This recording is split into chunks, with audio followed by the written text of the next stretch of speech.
You're watching KLTX, Channel 15, serving the city of Lufkin.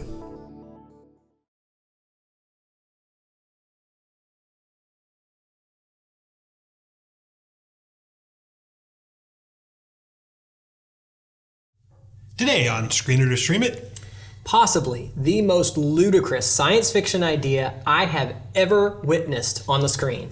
You know the old saying, give me a lever long enough and a fulcrum on which to place it and I shall move the world. You know, Archimedes' optimism is wildly appropriate for this movie.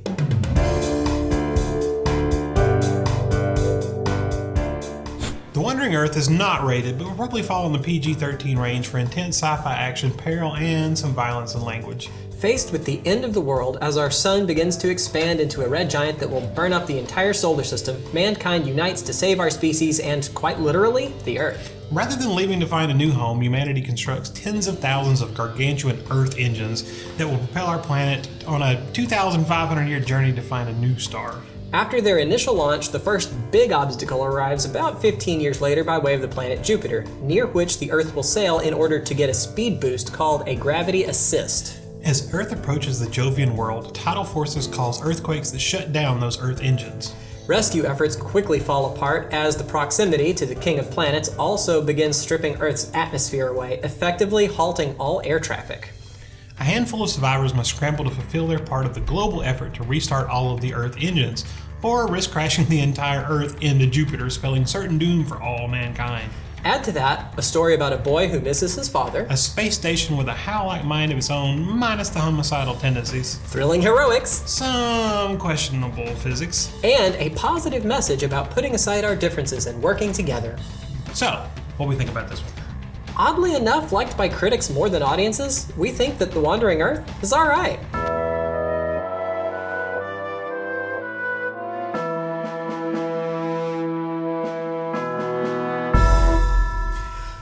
Yeah, so, like I said, ludicrous. I saw this come up on Netflix and thought, that looks totally ridiculous. I have to watch it.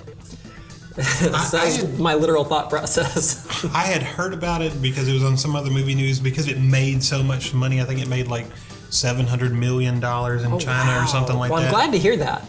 I am. Well, it's a Chinese produced, made, starred film, and I think it was the second biggest ever box office for China. And It's the way to go, guys. Good job. It didn't really, I don't know if it came to theaters here, it didn't make a whole bunch of money anywhere else, but it's still close to $1 billion just in China. So. It had a box office release money count here. It was not impressive, unfortunately. But I mean, people don't like reading subtitles, but it is dubbed now too. I saw that and I was like, well, it's cool. I want to see that when it comes out.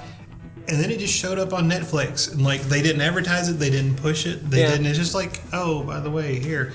And I think I had to search for it to find it. I read something that said, oh, it's on here. And I was like, well, it's weird. And then I kind of feared that it was going to be horrible because I was like, oh, well, if they put it on there and didn't advertise it, maybe it's really bad. Then why did it make so much money? But you know what it really reminds me of? It reminds me of a Michael Bay, Transformers. Yeah. There's really cool visuals and a lot of big explodey, flamey, shooty stuff. And way over the top. Yeah, everything's just ridiculous. And at the core of it, there's just not a whole lot of substance. For as grand as the idea is, right? They're saving humanity, and then you do get the little side story of the interaction between the son and his father, and the grandfather's raising him, and then there's the sister, and there's all that stuff, and you and the random token white guy that showed up, which was very funny.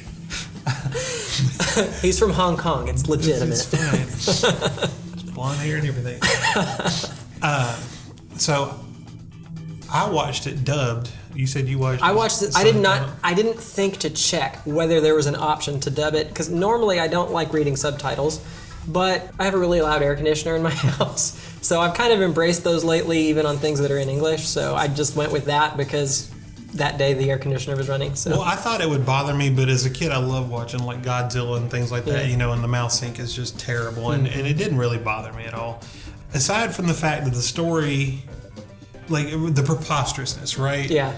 So instead of building a ship big enough to get people off, we're going to build a ship big enough to put a bunch of people on, fly it in front of the planet, build giant engines, and then propel the planet deeper into space to get it away from the sun, and but if you overlook all that, the thing that kept striking me was the cultural differences because it was entirely made in China. The cultural differences, the way people reacted to situations, the way they talk to each other.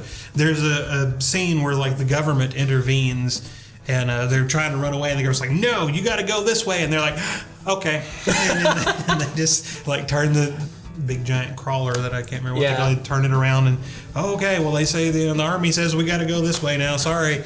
And I'm like, if this was an American movie, they'd have a firefight or something. They're like, we're not going where you say. And the way they talk to authority figures and things like that, it was actually kind of refreshing and kind of neat to see. I don't know if I'd want to see that all the time because, again, cultural differences, that's not my culture. But at the same time, I thought that was really interesting.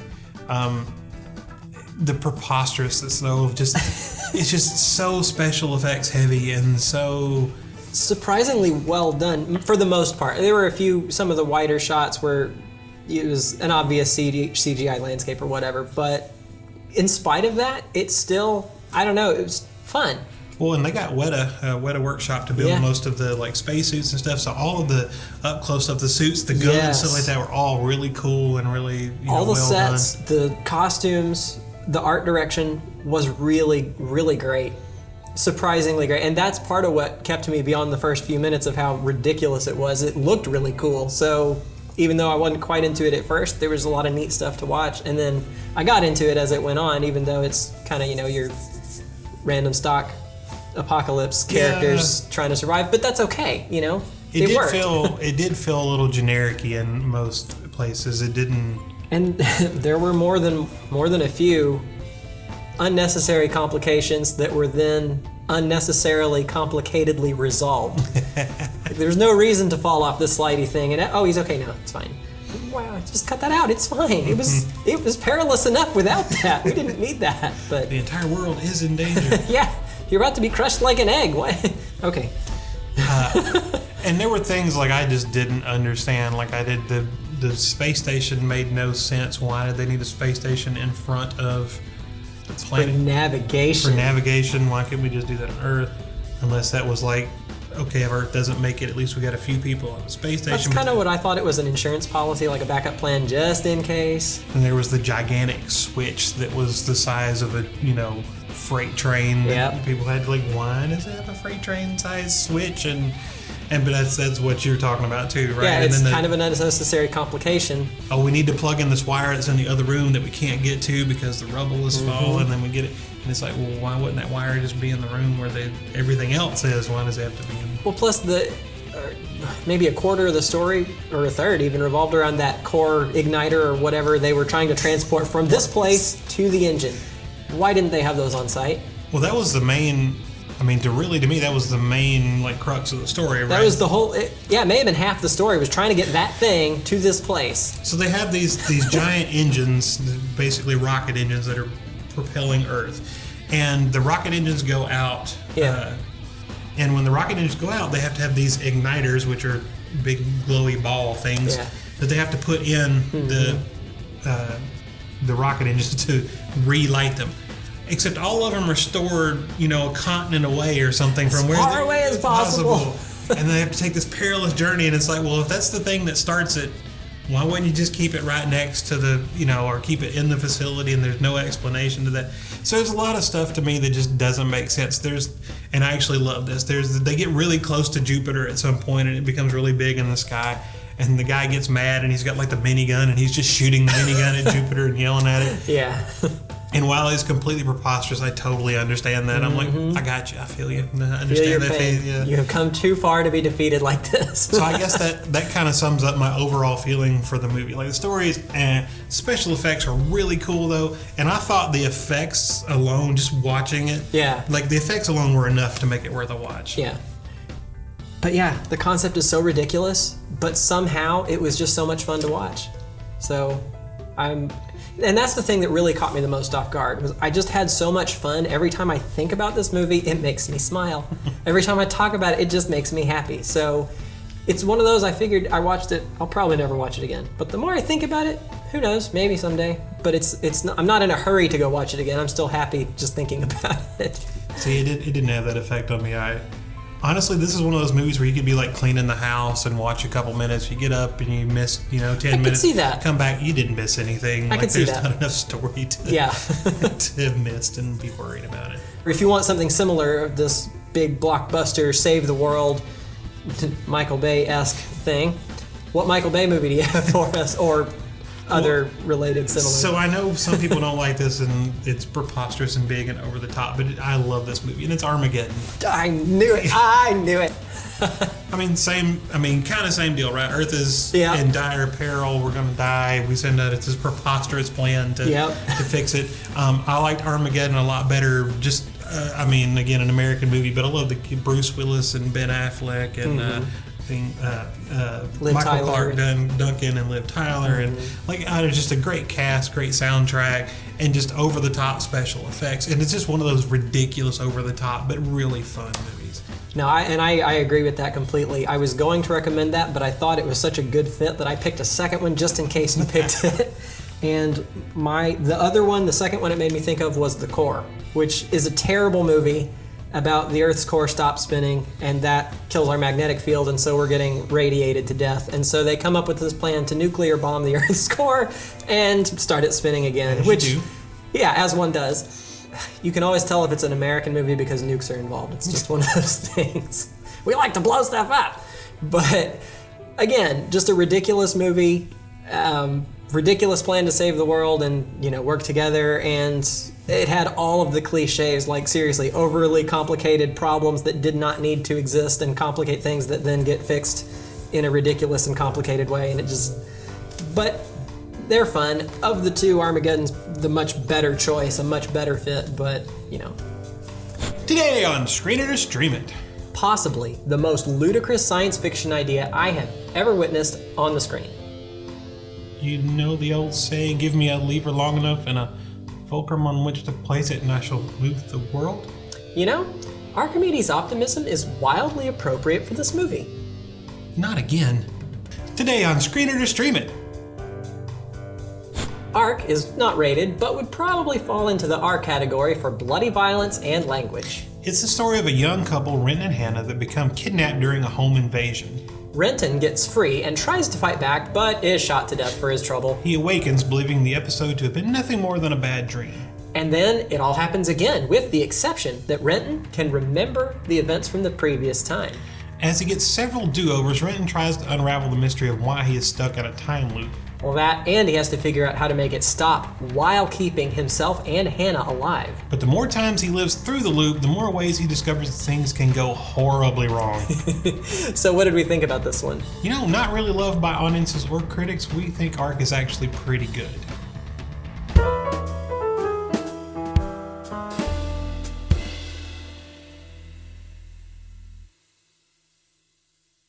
We've seen this concept done before. Yeah. Couple times. Yeah. I usually like it most times too. Yeah, actually, of the three things that came to mind that I've seen this done in, I have liked it every time. So, yeah, they've all changed differently though. Each of these movies, one was a Star Trek episode, and same thing. Yeah, But what's weird though? Now that you say that, like every one of them that comes to mind, they're all like low budget for what they are. For what they are. For Hollywood style movies, they're really low budget. In fact, this one we could never find an actual production cost, but the director said it was under $2 million, which is ridiculously low for a movie nowadays. Yeah, that'd be your craft services for one of those big Marvel movies. Yeah, but I've liked most of them, and this one is no different. I love this movie, and you recommended it to me. I never would have watched it. I had it in my queue on Netflix, but it would have sat there forever. Yeah, and I didn't want to know anything about it. You said it was good, didn't really tell me much about it. I was like, I'll give it a try. And I think that actually increased my enjoyment. I had no idea what I was watching when it started. I really think that increased my enjoyment of it. The basic premise is he has this, we're in an energy crisis. He's built an energy device, except it kind of side effects, works as a time machine, and no one knows that that's And the entire movie, well, almost the entire movie, takes place in his house. Yeah, pretty in much. 3 or 4 different rooms in the house. And because it's, timey-wimey, it resets, then it's the same sets. It's over and over again. And you would think that would be boring, right? We're getting the same thing over and over again. But like Groundhog Day did it with humor. This is doing it with like action and violence. And it always, they seem to do it in a way that's just a lot of fun and really good. And I enjoyed the snot out of this. There's something really nice about kind of the low budgetness. There weren't, there were some special effects, but it didn't really go over the top with it. It was more about the story. And I was really worried. So the first time resets, and because again, I didn't know what was going to happen. I didn't know what was going on. And I was like, ooh, time reset. And they kind of started doing the same thing. And I'm like, are we just going to do the same exact thing? I'm like, this isn't going to be good for a movie. But as it goes, he kind of starts remembering. And he remembers more and more as it goes. So each time it becomes more different and more different and more different. And the scissors. When he would knock the scissors off the table and try to catch them. I don't forget how many times he dropped them. And then he finally caught them and does this little celebration. That was just funny to me. Of course, no one else knows. Yeah, they have no idea that he's done this multiple times and finally caught the scissors. So, but being so small, and this is going to be a hard one to talk about because you don't want to. Right. You don't want to give too much away. But I definitely love this, and I would recommend this one to anybody to watch. If you like sci-fi, if you like action, and you're not offended by violence and blood and some. Well, if you like sci-fi and action, I don't think you. Be offended by the blood. I love action movies, but I don't like all that violence. But the thing that got me was there's not a whole, like, it's time travel, but other than, and it's kind of futuristic, but because it's in his house, there's something wrong with the air, so they have the air mask and stuff like that. But there's not a whole lot of like sci-fi stuff. We don't have a whole lot of futuristic gadgets. We don't have a whole lot of, but again, that probably comes down to the budgetary, constraints of the movie. But at the same time, what we got personal, like, story in your face. And it was really neat because several of the characters, like, their arc changes so much, like who they are, what they're doing, why they're there, changes through each time, and you learn more about them, and then you're like, oh, they're a good guy. Oh no, wait, they're a bad guy. Nope, they're really a good guy pretending to be a bad. Oh no, wait, and that was really neat. And so it does this neat thing too, and this is something I hadn't seen before. So every time it goes back in time, he remembers it, but no one else does. So he gets to change things, but everybody else keeps doing the same thing. Well, he does that for a few times through, I believe, and then all of a sudden another person starts remembering, then another one, and then everything goes wrong because now everybody's starting to remember. Yeah, and he can't control how things are going anymore because he can no longer predict what people are going to do. It just becomes totally... Because in the other time travel, things like this, only one person or two people, are getting that reset. So they get to affect everything and move everything kind of in their own way without the other people having any knowledge of it. And they're just kind of along for the ride. And this one, everybody starts, and then... Well, I know I'm one step ahead of you, and he gets to be one step ahead for a couple of times, and then all of a sudden he's no longer one step ahead, but we're one step ahead of this other guy, so it's going to be okay. Well, oh, no, we're not one step ahead of him anymore. And that made a really neat, like, contrast to the just, we're doing it over and over again, because by the end it becomes such a different, and his, like, battle plan changes drastically through it, too. As we learn different people, you guys do different things, and again, it's hard to talk about without spoiling a bunch of it. And this is one I really think people are to see, so I don't want to spoil a whole bunch of it. Yeah, definitely though. You get some fun themes there. As far as one felt kind of negative because he tried so many different things, and so many of it, it just went so wrong so many times. It's kind of a negative. You're doomed to repeat your mistakes.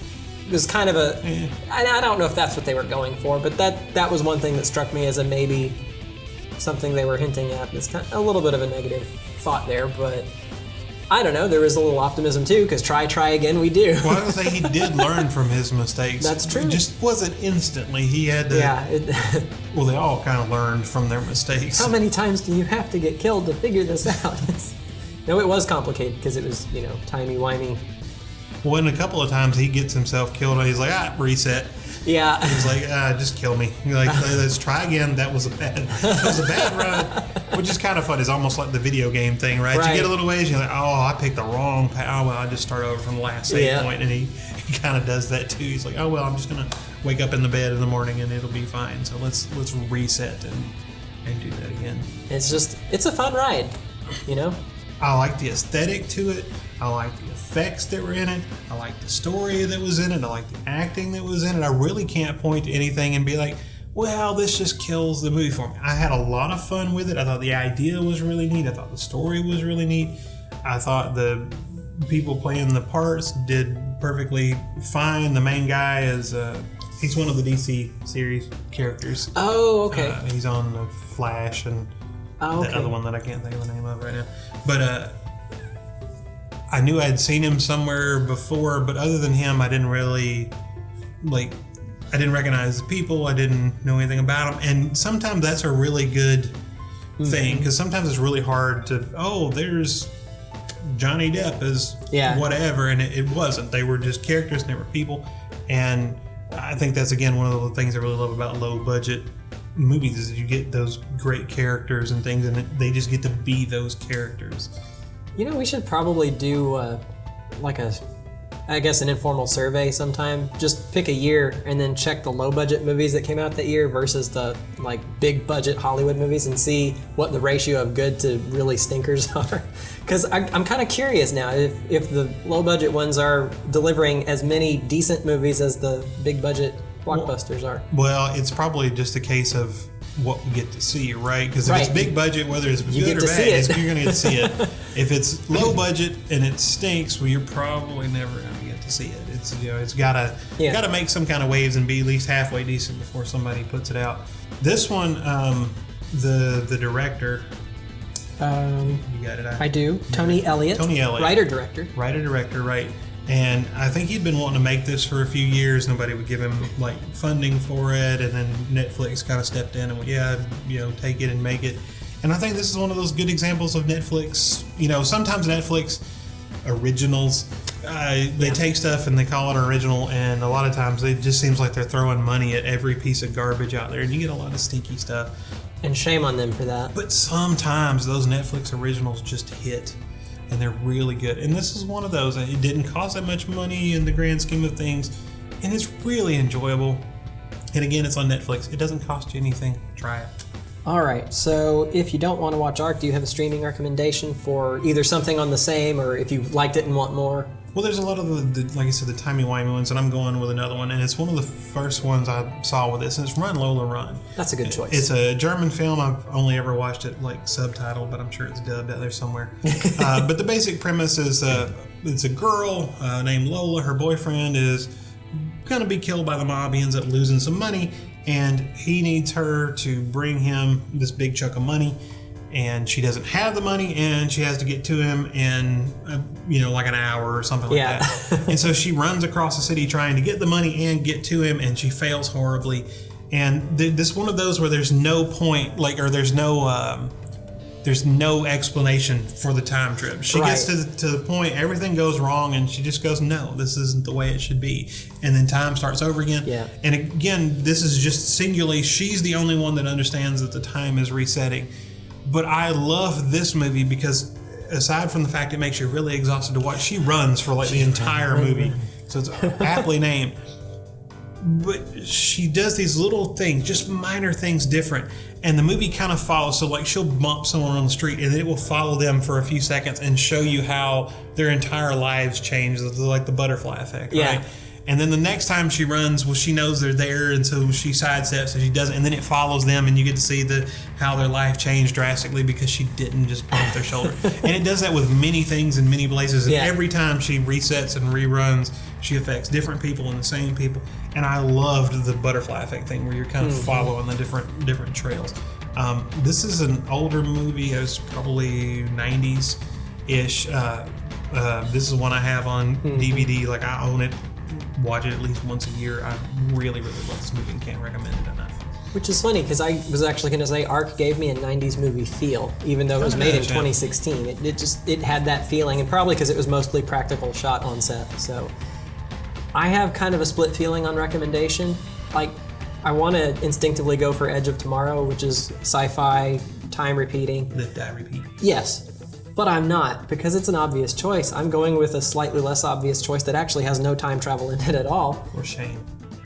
Eternal Sunshine of the Spotless Mind, which is a weird movie. It's weird and trippy, but essentially it revolves around a couple of Kate Winslet and Jim Carrey. Yeah. And they had a very bad relationship apparently, and she just wanted to forget him, and so she hired this company that does memory erasery.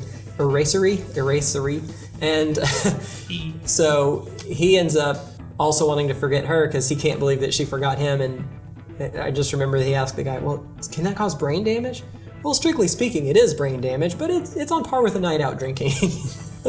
But the place where it becomes really trippy and really reminded me, or made me think of Ark, or rather Ark made me think of it, was a lot of the movie takes place in the memory while he's forgetting stuff. And so it has that weird kind of disjointed feeling, although far more disjointed than Ark was. Ark was kind of linear aside from looping linear. But it was the feeling that I got of you're kind of doomed to repeat these mistakes, because it was like you constantly having to relive how everything went wrong in Eternal Sunshine of the Spotless Mind. Anyway, it's a weird movie. If you don't like weird, go with the safe bet and stick with Edge of Tomorrow, which is not near as weird, but that's my thoughts. And that is all our time. Thank you so much for watching Screen It or Stream It. And remember, don't take your kids to the movies on Tuesday nights, because that's when we go.